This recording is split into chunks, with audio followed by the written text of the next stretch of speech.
ಮನುಷ್ಯ ಎಷ್ಟೇ ಶ್ರೀಮಂತ ಆಗಿರಲಿ, ಕೋಟ್ಯಾಧಿಪತಿ ಆಗಿರಲಿ, ಪ್ರತಿಯೊಬ್ಬರಿಗೂ ಕೊನೆಗೆ ಬೇಕಾಗೋದು 6 ಅಡಿ 3 ಅಡಿ ಜಾಗ ಮಾತ್ರ. ವಿಪರ್ಯಾಸ ಅಂದ್ರೆ ಕರಡ್ಯಾಳ ಗ್ರಾಮದ ಬಡವರಿಗೆ ಆ 6 ಅಡಿ 3 ಅಡಿ ಜಾಗಕ್ಕೂ ಕೊರತೆ ಇದೆ. ಬದುಕಿರೋವರೆಗೆ ಕಣ್ಣೀರಿನಲ್ಲೇ ಕೈ ತೊಳೆಯೋ ಜನರಿಗೆ ಸತ್ತ ಮೇಲ್ ಕೂಡ ಸ್ಮಶಾನದ ಸಮಸ್ಯೆ ತೀವ್ರವಾಗಿ ಕಾಡ್ತಿದೆ.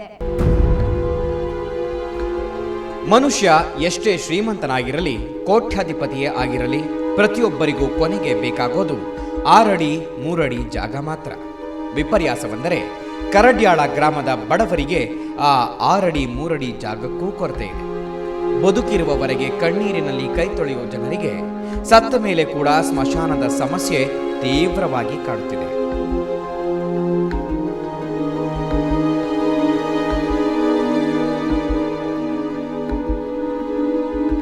ನಮ್ಮ ದೇಶದ ಎಲ್ಲ ಊರುಗಳಂತೆ ಕರಡ್ಯಾಳ ಗ್ರಾಮ ಕೂಡ ಒಂದು ಸಾಧಾರಣ ಗ್ರಾಮ. ಈ ಗ್ರಾಮದಲ್ಲಿ ಶಾಲೆ, ನ್ಯಾಯಬೆಲೆ ಅಂಗಡಿ, ಪೋಸ್ಟ್ ಆಫೀಸ್ ಎಲ್ಲ ಇವೆ. ಗ್ರಾಮದಲ್ಲಿ ಹಳೆ ಕಾಲದ ಮಣ್ಣಿನ ಮನೆಗಳ ಜೊತೆ ಆಧುನಿಕತೆಯ ಪ್ರತೀಕವೆಂಬಂತೆ ಕಾಂಕ್ರೀಟ್ ಮನೆಗಳು ಕೂಡ ಅಲ್ಲಲ್ಲಿ ಕಾಣಸಿಗುತ್ತವೆ. ಇಂಥ ಊರು ಸ್ಪೆಷಲ್ ಅನ್ನಿಸಿಕೊಳ್ಳೋದು ತನ್ನ ಊರಿನಲ್ಲಿ ನಡೆಯುವ ಅಂತ್ಯ ಸಂಸ್ಕಾರದ ಕಾರಣಕ್ಕೆ.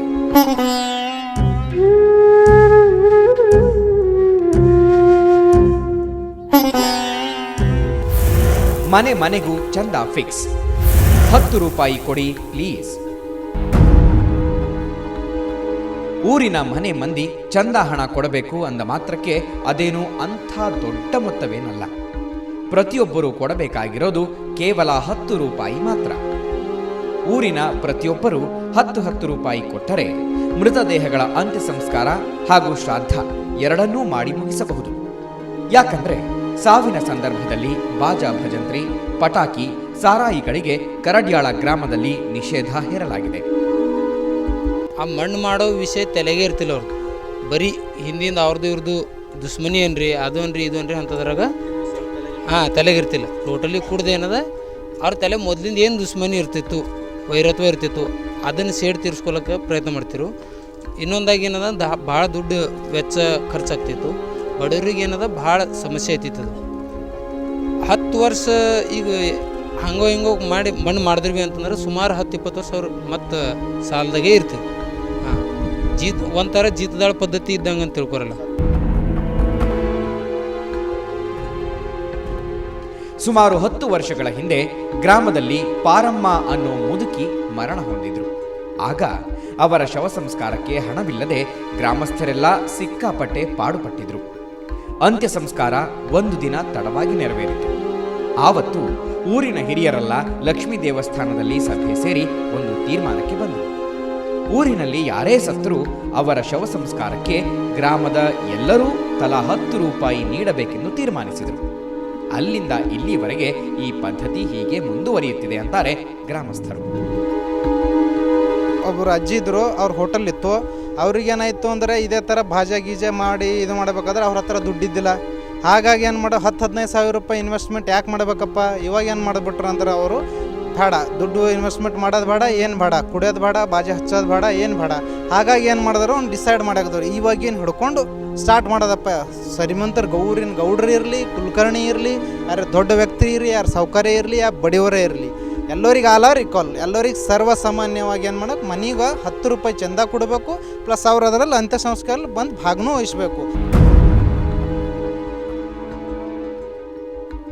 ಈ ಗ್ರಾಮದಲ್ಲಿ ಈಗಲೂ ಕೂಡ ಮೂಲ ಸೌಕರ್ಯಗಳ ಕೊರತೆ ಇದೆ. ಶ್ರೀಮಂತರೇನೋ ತಮ್ಮ ಮನೆಗಳವರು ಸತ್ತರೆ ಅವರನ್ನ ತಮ್ಮ ಜಮೀನಲ್ಲೇ ಅಂತ್ಯ ಸಂಸ್ಕಾರ ಮಾಡ್ತಾರೆ. ಆದರೆ ಬಡವರಿಗೆ ಸ್ಮಶಾನದ ಜಾಗಕ್ಕೆ ಒದ್ದಾಟ ತಪ್ಪಿದ್ದಲ್ಲ ಅಂತಾರೆ ಜನ.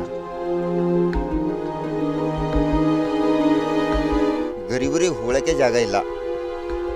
ಅದಕ್ಕೆ ನಮ್ಮದು ಭಾಲ್ಕಿ ತಾಲೂಕದ ಕಡ್ಯಾಳ ಗ್ರಾಮದಾಗ ಹೂಳಕ್ಕೆ ಜಾಗ ಇಲ್ಲ. ನಮ್ಮದು ಫಸ್ಟ್ ಬಡವರು ಸತ್ತರು ಒಯ್ದು ಸಿಕ್ಕೋರ ಜಾಗದಾಗ ಹೂಳಿನಂಗೆ ಆಗ್ಲತ್ತದ. ಅವ್ರಿಗೆ ಹೊಲ ಇರಲ್ಲ, ಅವ್ರಿಗೆ ಎಲ್ಲಿ ಉಳ್ಬೇಕಪ್ಪ ಅಂತಂದ್ರೆ ಅವ್ರಿಗೆ ಜಾಗನೇ ಇಲ್ಲ. ಬೇರೆ ಕಟ್ಟಿಗೋ ಅಲ್ಲೇ ಇಲ್ಲಿ ಹೂಳ್ತೇವೆ. ಹೂಳ್ಬೇಕಂದ್ರೆ ಅವ್ರಿಗೆ ಜಗಳ ಮಾಡ್ತಾರೆ, ಕಿರಿಕಿರಿ ಮಾಡ್ತಾರೆ, ಹಿಂಗಾಯ್ತದ. ಇವತ್ತಂತೂ ದುನಿಯಾ ಸಿಕ್ಕಾಪಟ್ಟೆ ಕಾಸ್ಟ್ಲಿ ಆಗಿಬಿಟ್ಟಿದೆ. ಬರ್ತ್ಡೇ, ಮದುವೆಯಿಂದ ಹಿಡಿದು ಶ್ರಾದ್ದ ಕರ್ಮದವರೆಗೂ ಹಣ ಇರೋರು ಲಕ್ಷಾಂತರ ರೂಪಾಯಿ ಹಣವನ್ನ ನೀರಿನ ಥರ ವ್ಯಯ ಮಾಡ್ತಾರೆ. ಬಡವರು ಇದನ್ನೆಲ್ಲ ನೋಡಿ ಸುಮ್ಮನಿರೋಕ್ಕಾಗದೆ, ಅಷ್ಟು ಹಣ ಖರ್ಚು ಮಾಡೋದಕ್ಕಾಗದೆ ಕೀಳರಿಮೆ ಅನುಭವಿಸ್ತಾರೆ. ಇಂಥ ಪರಿಸ್ಥಿತಿಯಲ್ಲಿ ಕರಡ್ಯಾಳ ಗ್ರಾಮದ ಈ ಮಾದರಿ ಸುತ್ತಮುತ್ತಲಿನ ಗ್ರಾಮಗಳ ಜನರಿಗೆ ಆದರ್ಶವಾಗಿದೆ. ಸಾವು ಎಂಬುದು ಪ್ರತಿಯೊಬ್ಬನಿಗೂ ನಿಶ್ಚಿತ. ಹೇಳದೆ ಬರುವ ಆಗಂತುಕ ಅತಿಥಿ.